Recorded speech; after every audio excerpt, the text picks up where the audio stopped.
about emotional intelligence and how feelings really help you to define where you are in that moment, right? So the feeling isn't necessarily a feeling that started in that moment. It could be something that started a long time ago and you're carrying it into that moment, right? So that's where stress comes into play. And often you're feeling like, am I the only one that feels this way? And the good news is you're really not. So let's introduce our PilotCity panel. Next slide. Alrighty.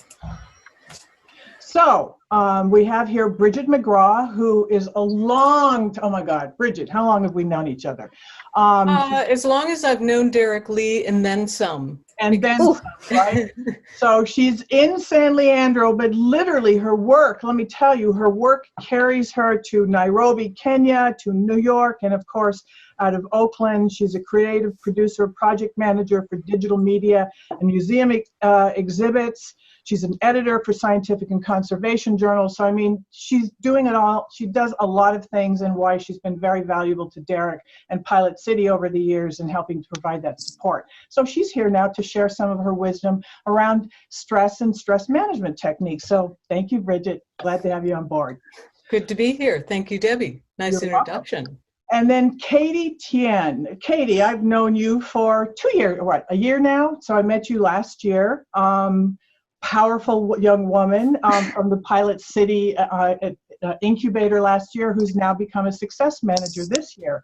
And so welcome, Katy, to our panel. And then Monica, just met you a few months ago, and I feel like we've been friends forever. So I think this is going to be a great panel. Let's just get started, going into the meat of it. Next slide.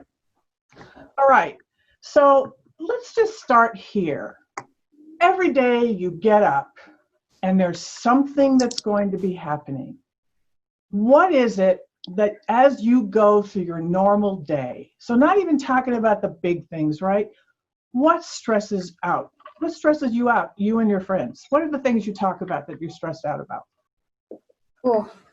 I can start with this one. Being somebody who's finishing up college, I'm at San Jose State University, and it's not only difficult having public health and music to study, but the idea of like graduating and finishing in the middle of a recession. Like, there's a lot of jobs and internships that my friends have gotten and received, and they've dissipated as time has moved on. And even my friends that graduated a couple years ago, it's a struggle because there's not only so much competition, but there's also a lot of uncertainty in what's going to happen. And that is extremely stressful, but luckily we have each other to lean on and a lot of things to think about and time to reflect.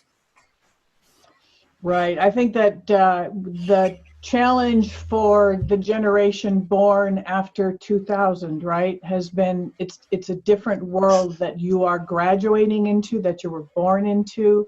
The promise of America, I've been learning at my age, is not what it was when I was in school, right? I went into college in 1972. Yeah, go ahead, do the math. 1972, I entered San Jose State University. Actually, yes, San Jose State. And it was a different time, and the world really was open to us, aside from the gender issue, right, which we'll discuss in a minute. Really, we felt like if you put in hard work, you'd get somewhere. So what I'm hearing from you, Monica, is that part of the challenge right now is as you're going through your education, you're like, well, what does it mean? Does anyone else? Katy, do you have any, have you struggled with that issue as well? Yes, definitely. I am a rising senior in high school, and I have to also deal with the issue of, am I going to go to college? And if I go to college, would I be rackled with debt?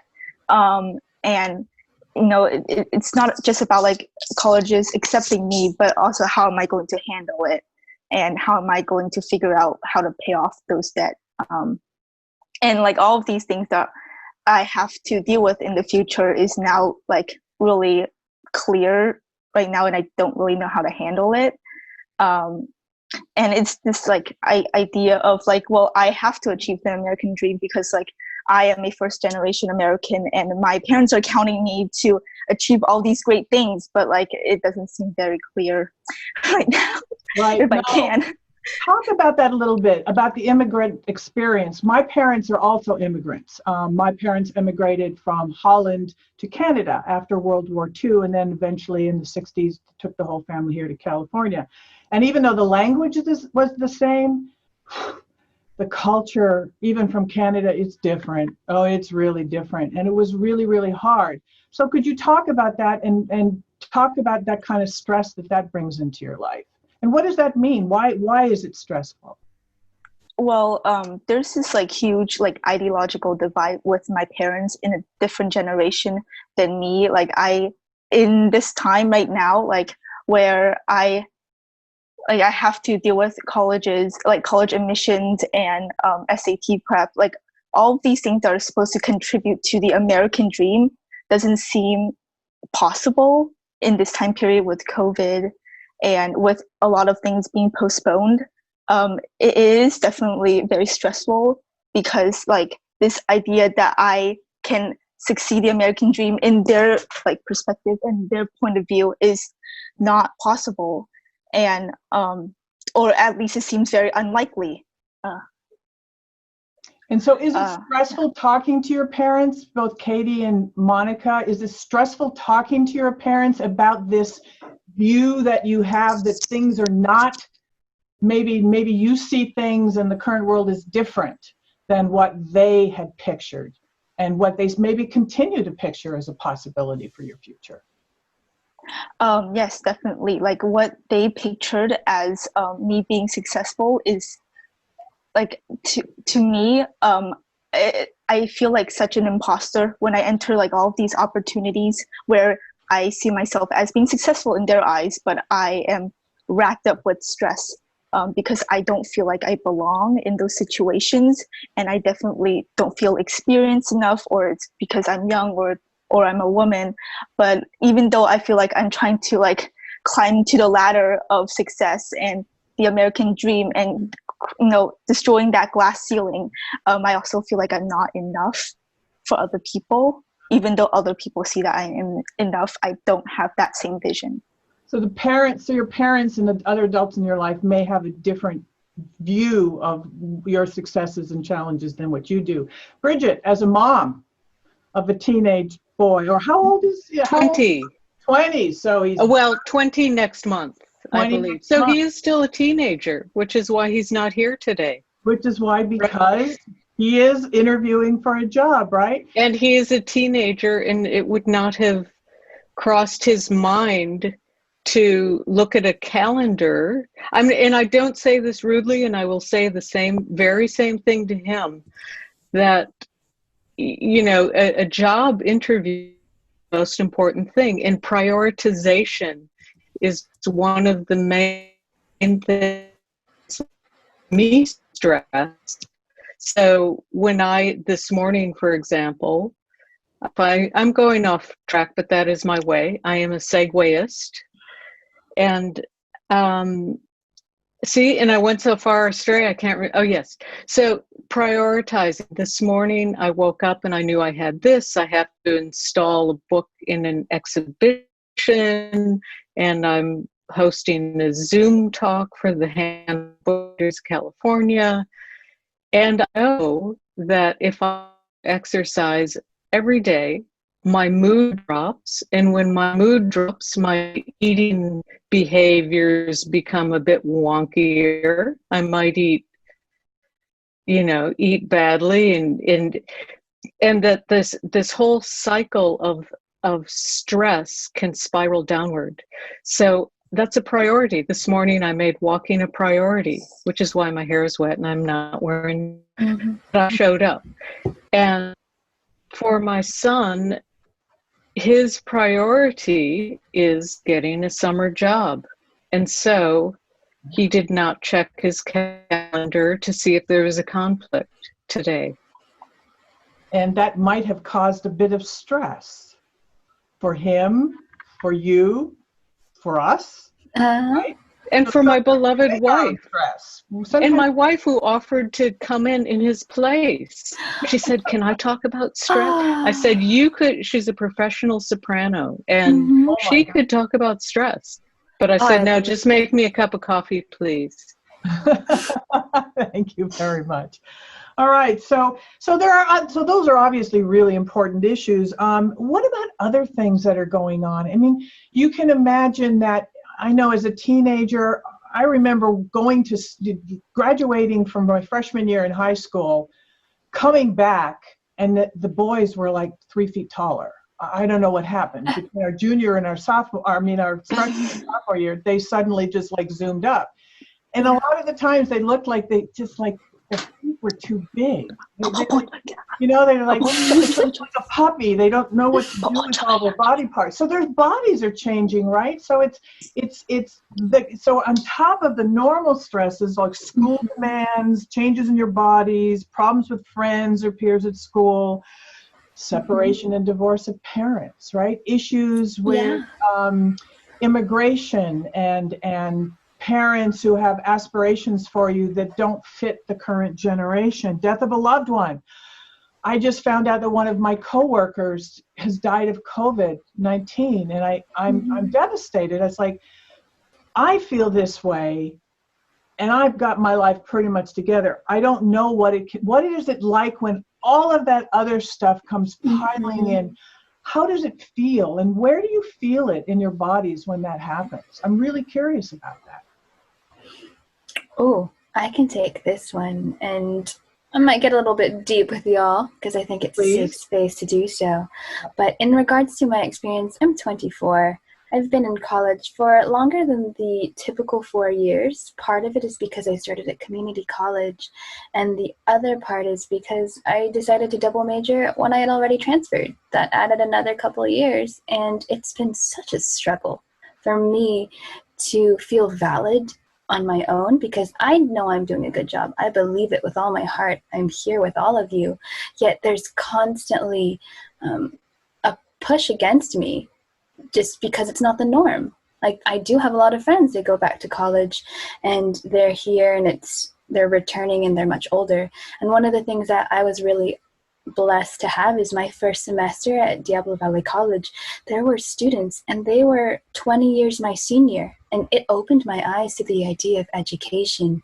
And from a very early age, I was like, wow, that's something that not all of the freshmen in college really realize, that you're always a lifelong learner, and it's okay to feel afraid, to be uncertain. And a lot of these friends that I was making, they were telling me, Monica, even though it feels like the world's coming down on you right now, I was like 17, 18, they said, if I was in your shoes, I'd take life by the hands and really embrace everything, because they were coming back and they were in the same English class that I was, but 40, 50 years old. And even though so many things were happening, there was so much uncertainty, I didn't know what to do as a freshman. I wasn't sure in my major. Like, it's solidified in the years since then.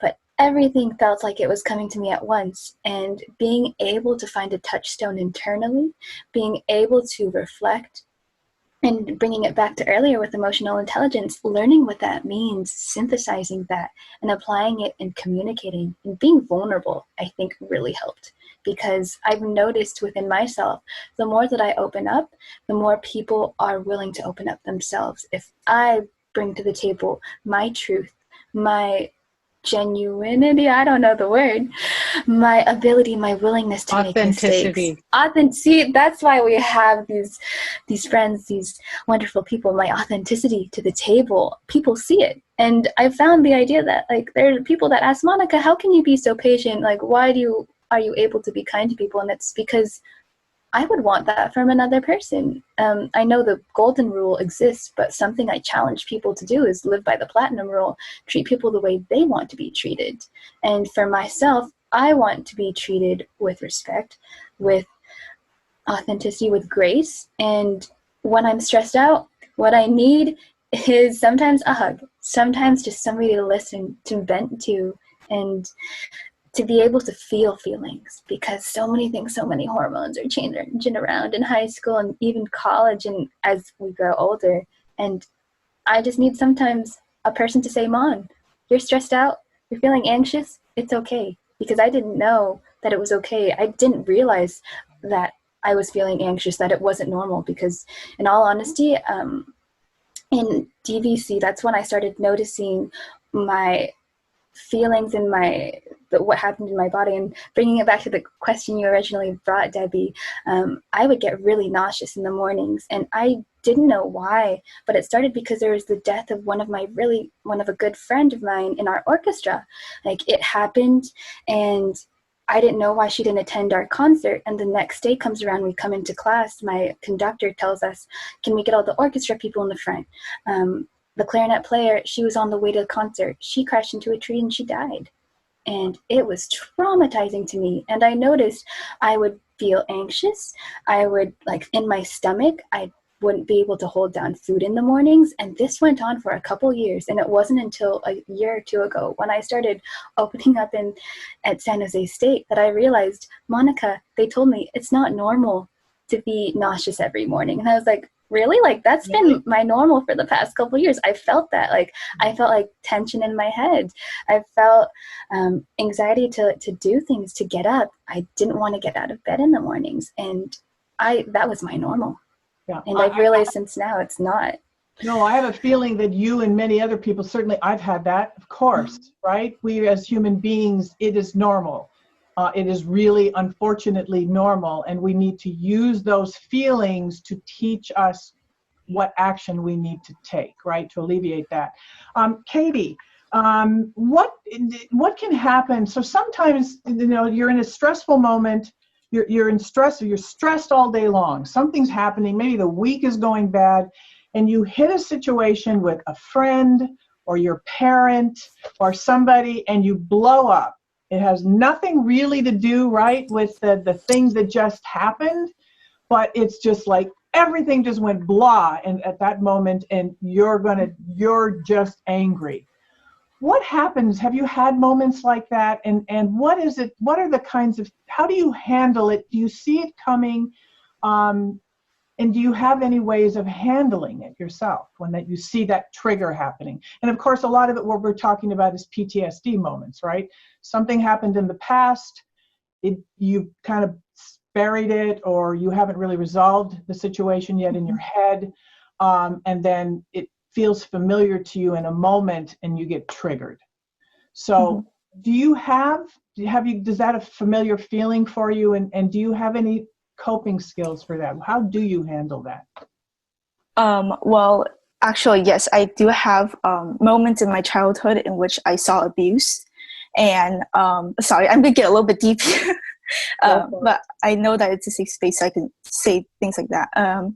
But I have seen moments of financial abuse and emotional abuse in my life, not directly towards me, but towards other women in my life. And like, whenever there's like there's a big test, like for example, my AP test during my sophomore year, in which it has nothing to do with like my experience with abuse, but it was just like a really stressful test. And I was preparing, and during one day in my English class, I lashed out at this guy who threw a paper at me, and it was just like a minor issue, but I just exploded. I cussed off at him. I started ranting and I started yelling. And my teacher there was like, why don't you just go outside? And I think it's like in those moments like that where authority who might not understand your situation can say, like, hey, why don't you just take a break? Like, just pause for a moment. And those adults are like also really helpful, especially for a young person who might not understand like the reason why you're stressed out or the reason why you're angry, but to just like be there and like try to have sympathy for you in that moment, where you're either clouded with judgment or you might not think very clearly. I think those adults are really helpful. And then I talked with a friend who was also like willing to understand my situation, even though he might not like experience all of these moments in my life. He also was able to have sympathy and just like be able to listen to me just talk. I think those people are just like really, really good, especially someone like Monica, right? Like, she is like the best in understanding those moments where like you're either clouded with judgment, but you're willing to have sympathy for me. And I also know that I have moments with you like that where I just started ranting about like the most random topics. But even though you might not have been in those situations, you were able to have sympathy for me. So I want to thank you. And I think Monica, really hit on something about vulnerability. I think vulnerability is something I'm learning myself. Very, very important. And I've discovered that as I'm allowing myself to be vulnerable in very stressful situations, it just takes all the pressure off. And so what does that mean, being vulnerable, right? So we're going to get into some techniques, but I know myself, when I feel like I'm being attacked or somebody's angry at me, I try to turn it around into curiosity. Like, well, I don't understand this part of what you're saying to me. Could you help me understand that? Right? Rather than yelling or so being vulnerable, saying, I'm really sorry. I've obviously done something that I don't quite understand. It's really upset you. Can you help me understand that? So being vulnerable, it's painful at first, but dang, it really gets easier as you go along. And so, on this point, I would just like to add an extra technique, which is, my beloved has a temper that you may or may not be able to believe. And Katy, I think you have a similar thing. Like, and what I turn to is fear. And she helped me once when I was working with somebody, and the person I was working with totally attacked me for something. And I took it to my beloved and I said, wow, how should I respond? And she said, first of all, don't do it mid-froth. In other words, it is really useful to bring up the sort of curiosity that Debbie's talking about, not in the heat of the moment, because it often gets misunderstood as being provocative. So if you can just take a breather and step back and then have that kind of healing conversation, it's useful. It's really helpful then. So we're talking, really what we're saying is, when we're in these moments, it sure would be nice to have someone to help us, right? So Katy talks about how talking to Monica is helpful to her to get through those moments where she's just like, I don't understand what's going on here. Can you help me through this? I know Bridget and I certainly have had many moments like that in our lifetime. Why is it so difficult to ask for help? Now, we can give you our experiences as adults, why it's because it's like human, right? It's hard to ask for help because you're leaving yourself vulnerable. You're saying to somebody, I don't know this information. I don't know about this. And sometimes that can feel scary because as we're brought up, our parents, especially those immigrant parents, at all times, you cannot make mistakes because we're depending upon you to whatever, right? So what is it? What are the barriers for youth in particular to ask for help? Oh. I know it's a tough one. Yeah. So I don't know if any of you have experienced those moments where you feel like you have to hold up like a certain standard for people, and you have to be like #girlboss, but that's another topic. Yeah, but it just really, like, whenever I feel like I'm stressed, like, I don't think I can open up my stress because I have to uphold like this sort of image that I am, like I could achieve everything, and that like I can go into this lobby meeting like advocating for a bill to put a fee on carbon emissions, but then I had to tell my team like, hey, I don't think I can do this. Like, this might be the biggest political opportunity I ever have, and I don't want to mess this up. And it's just like not having those people around you that tries to understand and is able to give sympathy towards you, who maybe like you don't think you're good enough, but they can also give insight like, hey, when I was in your age, I don't think I was good enough to even lobby as well, but like over time I gotten better. And just so you know that you're doing like something really important for this country by asking a representative to co-sponsor a bill to put a fee on carbon emissions. Like, that is something really powerful, and you should not be stressed out about it. You should feel great that you're even like on this team. And I like in that moment I felt a little bit better. So it's just like those moments where like adults can tell you like it's okay, like it's okay that you're feeling this way, and like not just ignore it, but to tell you like it's fine. And can you ask, Katy, how do you feel about literally asking for help, whether it's a parent, and it could be different, right? You may feel very comfortable asking your math teacher for help. You may not feel comfortable asking your parent for help. What does that feel like for you? What is the difference? And are there situations where you literally feel like it's okay to ask for help? And are there situations where you just don't feel like it's okay? Well, if that person has like previously mentioned like how like you can't do this, like how they just like have this weird perspective of you that you can achieve anything, then I wouldn't ask that person for help, because I think it's important to like know who like that person's relationship to you, right? Yeah. If that person has this like weird perspective of you and thinking that you can achieve anything and not go through stress, not go through like extremely depressive moments, then I wouldn't suggest that person for help. But if you know that this person like also has a history of what you're going through, or has a history of showing compassion for other people, then I would suggest like that person's like a factor, or like can contribute some insight. Okay, that's great. Monica, do you have anything? Because Bridget, I'm going to focus on you with the next question, and I completely forgot to advance the slides. Not that it's that important. I think it's been going fine. But could you go ahead and switch to slide 6 for right now, and then we'll advance to the next one. Sorry. So really, it is hard to ask for help, isn't it? I mean, and that's really sometimes what it feels like. It's like help, help, help. Who's listening? Bridget, from a viewpoint of an adult, what are some of the things that you might look for in a young person that says they need help, but they're not asking for it? And how do you approach them? Right. I spent about a year substitute teaching, and just recently after PilotCity, and I have seen a lot of people just really close down. You can almost see a sort of bubble around them.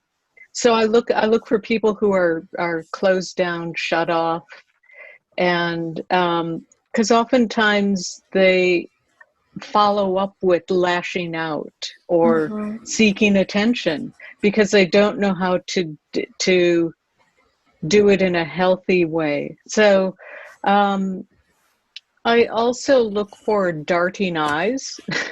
It's a physiological thing. I think when people are feeling nervous, their eyes can dart around. Yeah. How's that, Debbie? Yeah, so those are some of the things that we look for. Now, if you could advance to the next slide, what are some of the things that you're looking for in parents? What can parents and adults do to help? So this is literally what we would like you to tell us.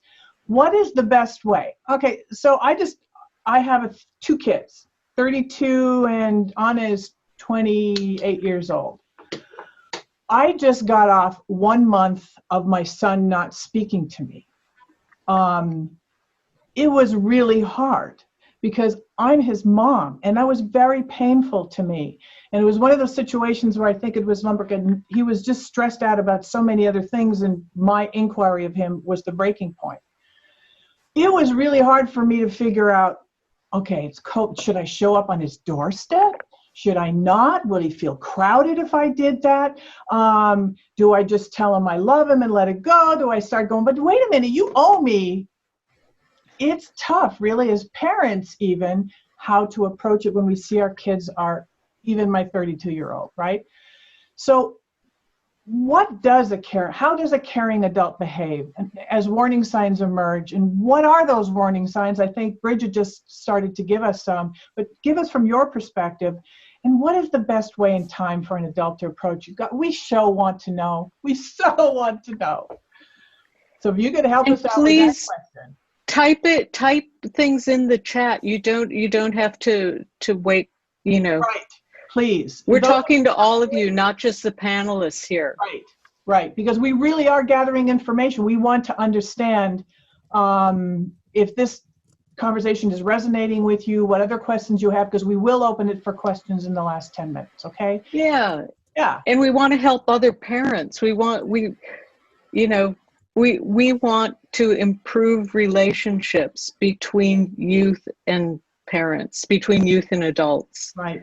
And that's why I asked my son to be here, because I thought he might say a couple things about how I might have been useful when he was in high school. Yep.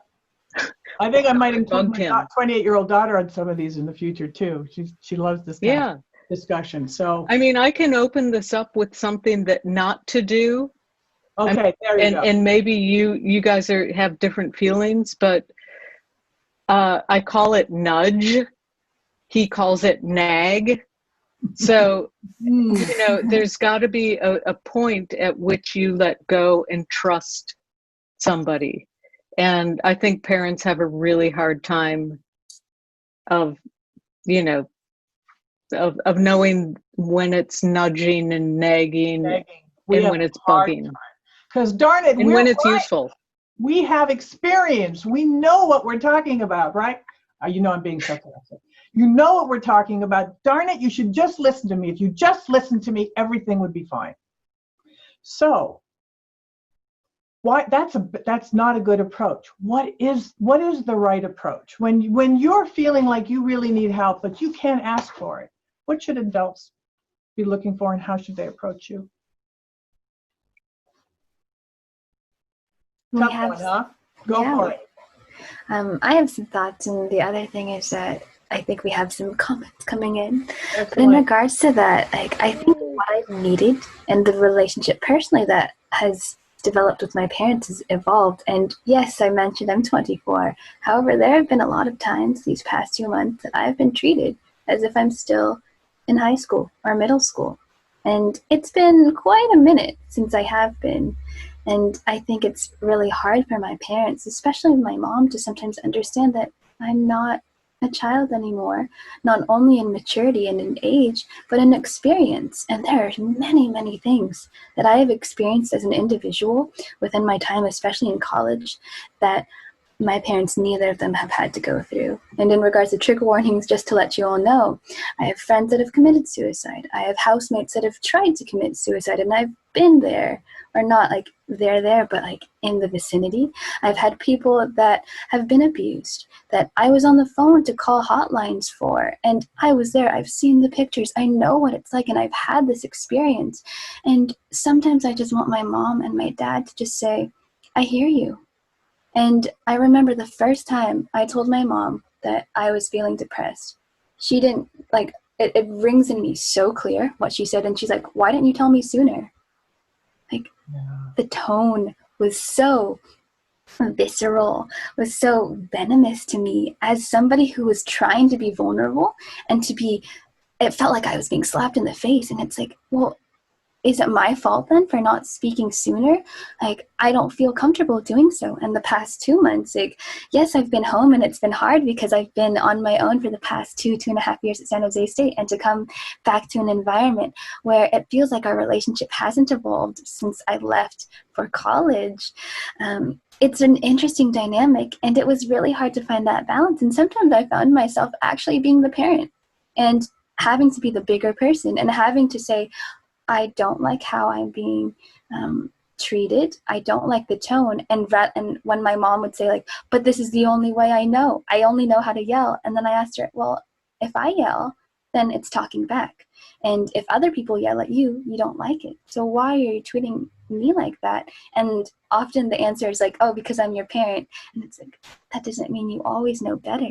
And that's what I would personally love for parents to understand, and I hope to impart on, like, when I have future children, that I want them to be able to come to me and be vulnerable without feeling any remorse or any feeling like they'll be, what's the word, reprimanded. Because every time I've come up and I know I'm making mistakes, I feel like I will be chastised and yelled at. And that's one reason why I've kept things to myself.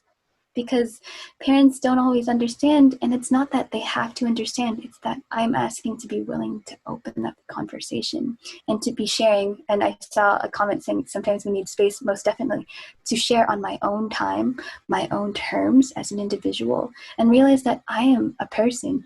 And especially youth, all of you here that are listening that aren't 18 yet, yes, you may not be what we call an adult, but your maturity levels, I've seen, are much higher than some people my age and older. I don't think maturity necessarily comes from the amount of years you've been on this planet, but from your experiences. And I do not doubt for one moment that everybody here has had something that's come to shape them in a certain way that I may not understand, that your parents don't understand. And sometimes we just need somebody to say, a parent especially, we hear you.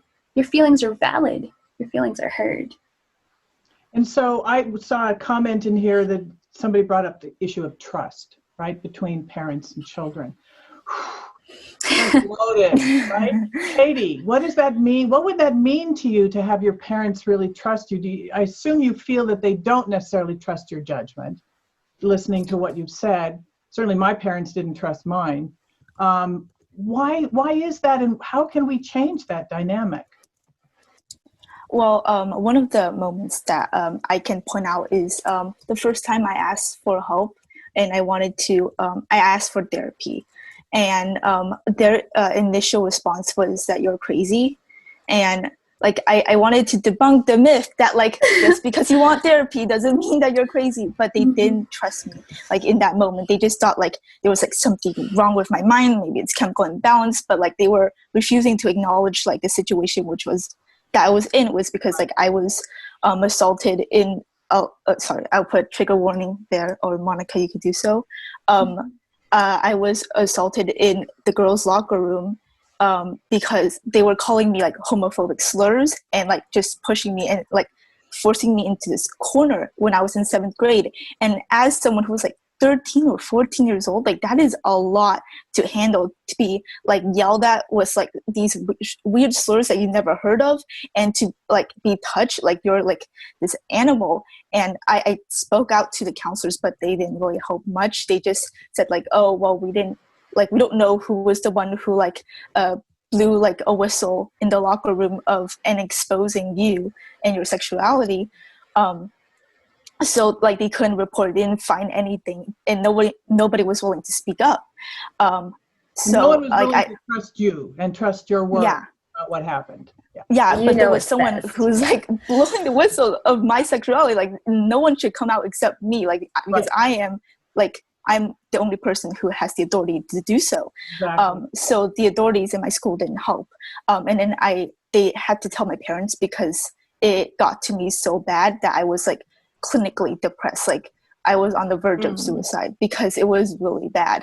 And the people there, I just couldn't trust. Like the students there, I just literally couldn't trust because I thought everybody was after me, and it was attacking me. And it was also the show in which 13 Reasons Why came out, so it was definitely even harder. Right. So I told my parents, but they didn't also trust me as well because they thought there was like they had to like focus on biology and physiology instead of like what was happening in my life. That was really the one causing the problem. Right. It was very distracting. Yeah. So trust doesn't come into it. I mean, it's difficult. So I want to make sure we get to not only that of our participants' questions, and also to make sure that we actually start to talk about ways. So if you could go to slide 8. Yeah, and Debbie, 2 things if you allow me. The first is to make a comment on what Katy mentioned with 13 Reasons Why.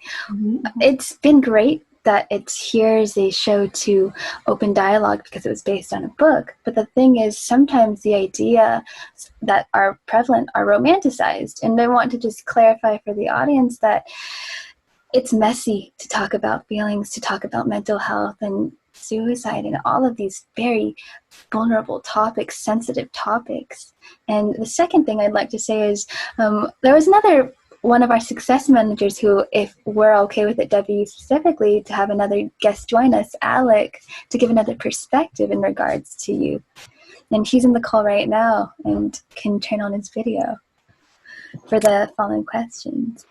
Well, we're going to have another panel in a bit, so I just want to make sure we get to everybody here and start to address some of the ways to decrease your own stress, right? Because this has been a great panel. Time has flown. What I would recommend right now is that, okay, so let's quickly go over between the three of you some ideas about how to decrease stress, some real simple things. Everyone employs their own things. Bridget is going to close this out after we talk to some of the in the chat room. We're going to close it out with a little meditation to show folks how it works and how it can help you calm down in the middle of a very stressful situation. So what are some of the ways that you decrease stress other than watching Netflix? Any of you, speak up. What are some of the ways you do? Exercise. And I keep nudging my son to do the same when he's stressed, and I know better. Right. And humor. Yes. Laughing it off. Fill your mind with something positive. Agreed. And I think a way, like I've learned, rather than getting upset and angry about something that happened, I just laugh it and try to tell myself like, oh, I'm very amused. And some people have taken it the wrong way, thinking I'm making a joke of them. But in reality, it's me who's the one living through this experience. And I'd much rather laugh and let that fill myself than be stressed.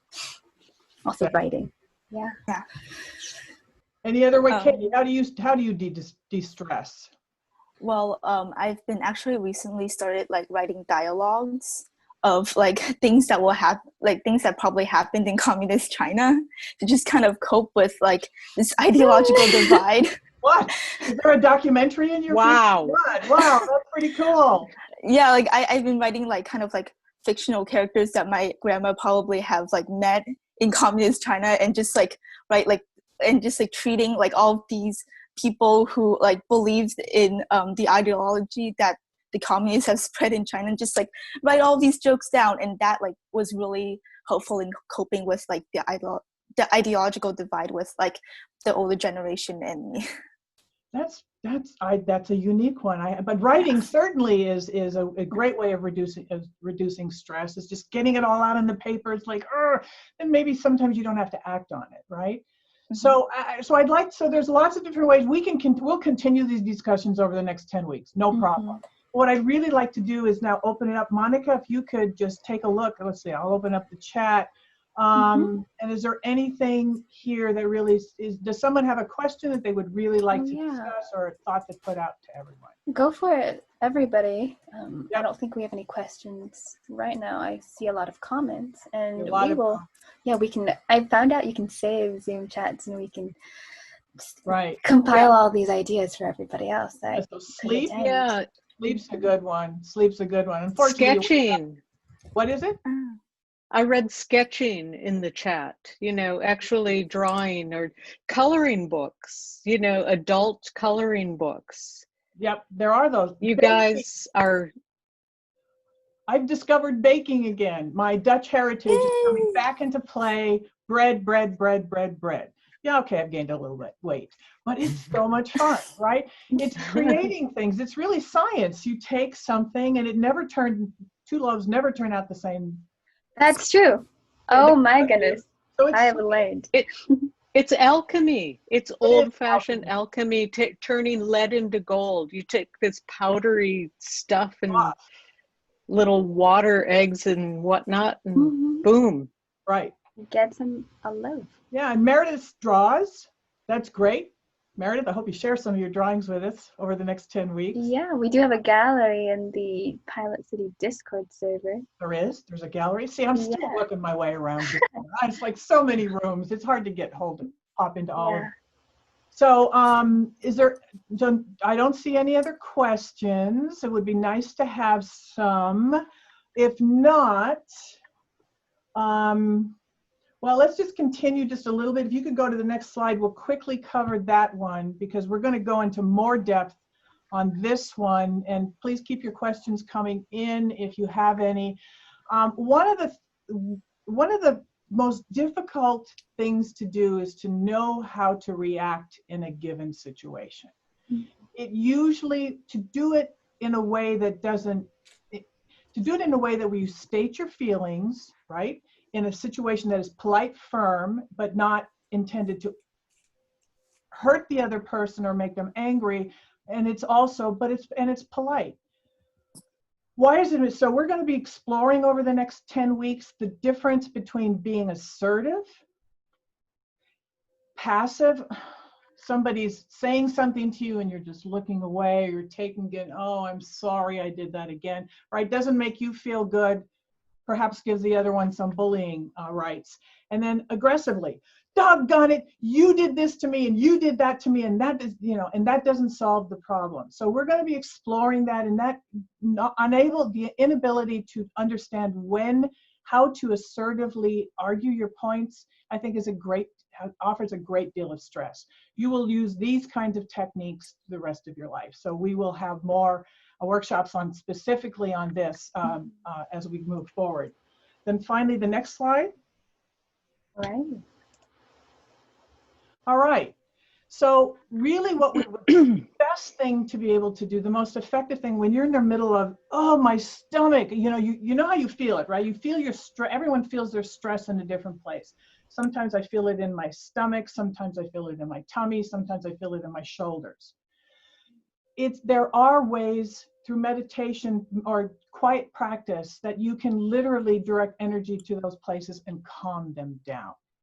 So if there are no other questions, are there no other questions? We do have a question. We do, excellent. Yeah, from Eric, Alexander Ham. We've talked about a lot of good ways to decrease stress, but have you all experienced bad coping mechanisms for stress? And how could people avoid these bad coping techniques? So, ladies, anyone want to address I can certainly talk about eating my feelings and stress eating. And, 100 years ago when I was 20 years old, I had an eating disorder, and trigger warning. Yeah, I can also relate to that as well. And that is a really unhealthy way to cope. I've also, I have been in a 12-step program and recovering from alcohol and drug addiction. So for more years than most of you have, I've been sober, and my dad got sober in 1974. So I would like to, and he's 95 and still kicking. There's longevity in good, clean living.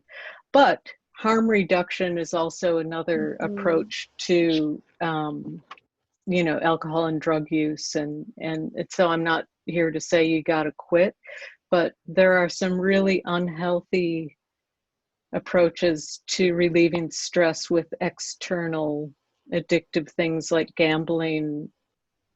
A guy committed suicide recently because an app enabled him. He was 20 years old, unemployed, no income, and an app enabled him to leverage $700,000 in debt. It's called Robinhood. So be careful about trading online, and financial addiction. It's gambling. Oh God, I could go on and on this subject. Also, cell phone addiction and social media is highly addictive, and it's actually built that way to be engaging. And engaging is another name. It's a euphemism down the for rabbit hole. Yeah. Addictive. Yeah. I have definitely seen Instagram comments of the comments of influencers, and having these young impressionable girls saying that I'm not going to eat tonight, and these weird comments. It made me realize that most of these people are young teenage girls and are just seeing these societal expectation of what beauty is, and I try to advocate this is not healthy. This is not healthy. People's bodies come in all different shapes and sizes, and you do not have to this feeling is not normal. You should eat.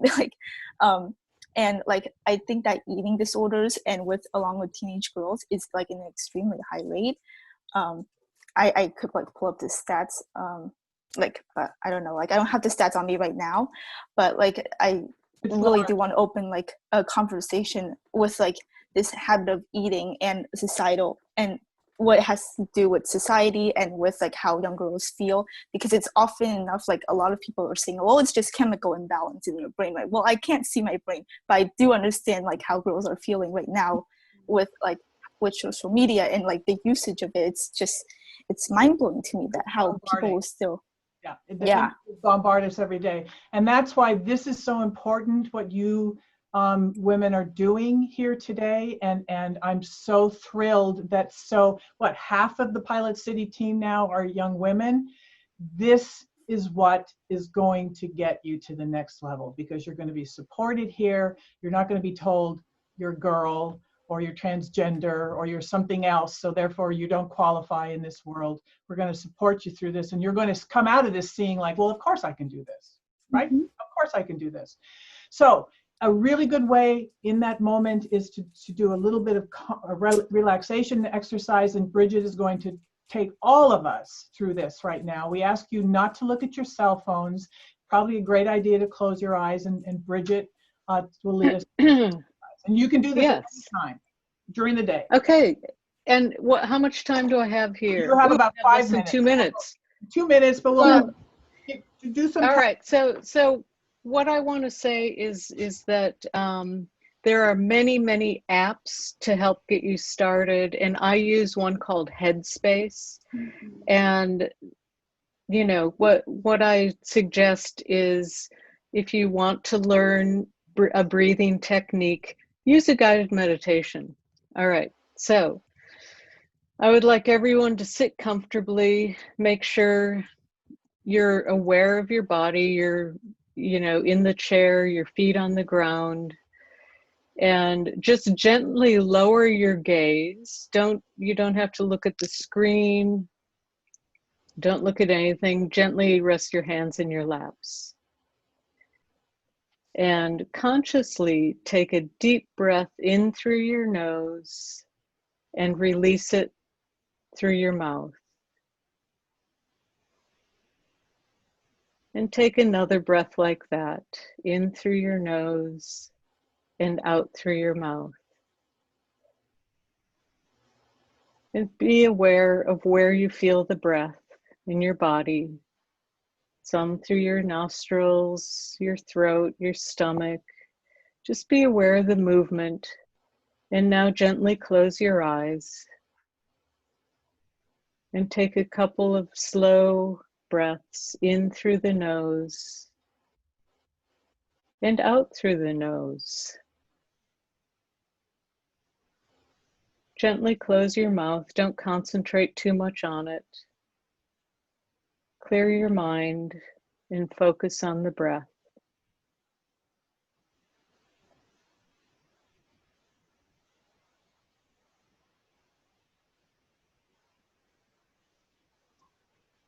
Take 1 or 2 more slow, gentle breaths in through the nose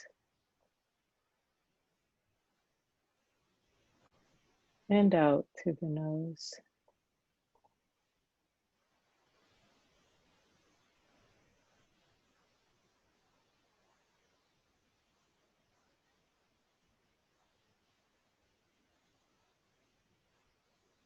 And now turn your attention back to your body, to how you're sitting, if there are any noises around you. And when you're ready, gently open your eyes again. Thank you. I actually feel more rested now. It works. All right. Does anyone feel more calm? How about ready you? for a nap now? Yeah. Okay, that's fine. That's fine. There is so much scientific evidence of the benefits of breathing consciously. You can call it meditation, Whatever you want. call it whatever you'd like. Go for it. And there are Learn about it. many meditation apps. I definitely, guided meditation, I still do it, even though I've been doing it for years. I prefer to be guided in it rather than my own deep dive. So whatever works for you, please do it. So if you could turn to the last slide then, Monica. Again, just want to make sure you know that there's a way of doing it, right? Be in the present moment, put your phone away, put all your devices away, sit with your feet flat on the floor, put your hand on your thighs, keep your head straight ahead, slightly lowered, close your eyes, focus on counting. Anything that chases all those thoughts away, right? You would just want to stay focused on your body in the moment. So with that, we'll be exploring these techniques as we go through the next 10 weeks. I hope all of you have learned something from this. And now, panelists, Monica, Bridget, Katy, thank you so much for this great discussion. It's been really good.